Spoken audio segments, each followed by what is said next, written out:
D'habitude, les gens arrêtent de dessiner une fois qu'ils sont grands et moi c'est l'inverse, enfin je continue. Et puis, bref. Donc j'ai toujours dessiné et... Petite, tu dessinais? Quoi? Toute petite, tu dessinais? Oui, j'ai jamais arrêté. Toujours? Bon, en fait, j'ai grandi sur un bateau et je m'ennuyais beaucoup, comme j'avais pas de petits camarades, alors je m'inventais des amis imaginaires et je dessinais, je lisais des livres et puis du coup ça m'est resté. Je suis toujours dans les bouquins et le dessin.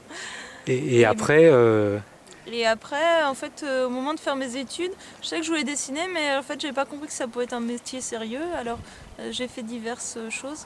Genre, j'ai essayé de faire de la publicité, mais c'était pas trop mon truc. Et puis, finalement, j'ai vu une école d'illustration. Je me suis dit, ah oui, si en fait, il y a une école d'illustration, c'est-à-dire qu'ils forment des gens à devenir illustrateurs, c'est-à-dire que c'est un métier.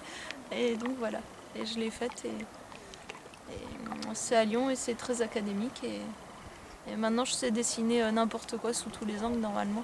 Enfin, en théorie. Alors, y compris comme ici, des cales à tablier bas et à tablier haut.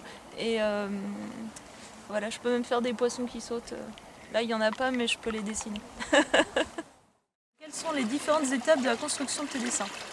Alors d'abord, je lis le scénario grec, c'est-à-dire qu'il y a l'action et le contenu des bulles, c'est-à-dire les dialogues. Je rigole beaucoup.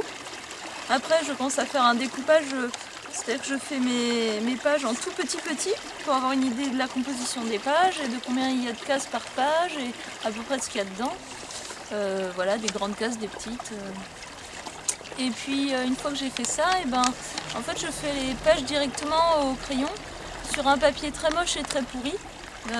Comme ça ne m'impressionne pas de dessiner, parce que des fois, sur du trop beau papier, ça me stresse, j'arrive pas à dessiner. Et après, c'est mis en couleur par un esclave coloriste. Non. Non, ce sont des gens tout à fait aimables et qui travaillent très dur. Et voilà, j'ai beaucoup d'affection pour ces personnes qui terminent de mettre en couleur de manière tout artistique mes dessins. Et voilà. Et donc là, à ce stade-là, donc ce n'est pas moi qui fais la mise en couleur. Et ce n'est pas moi non plus qui met les pages en page. C'est-à-dire que la mise en page, c'est Stéphane du Poisson Soluble qui s'en occupe, avec beaucoup de talent. Voilà. Et donc les couleurs sont faites à la tablette graphique, à l'ordinateur, et non à la peinture, comme à l'époque de Dürer. Mais voilà, peut-être quand la centrale nucléaire de Chinon aura explosé et qu'on n'aura plus d'ordinateur, tout ça, et ben on se remettra à la peinture pour mettre en couleur les BD. Voilà. Voilà, comme ça se passe dans des lieux qui existent vraiment, eh bien je me documente, c'est-à-dire que je me rends sur les lieux, je prends plein de photos. Voilà, alors les gens ils vont croire que je fais des dessins et tout ça, mais non, parce que faire des dessins ça prend des plombes, alors je prends des photos. Et puis pour dessiner les personnages, et ben, c'est vrai que comme il fait toujours des dialogues très expressifs, il campe vraiment bien les personnages, du coup c'est très facile de les imaginer bouger.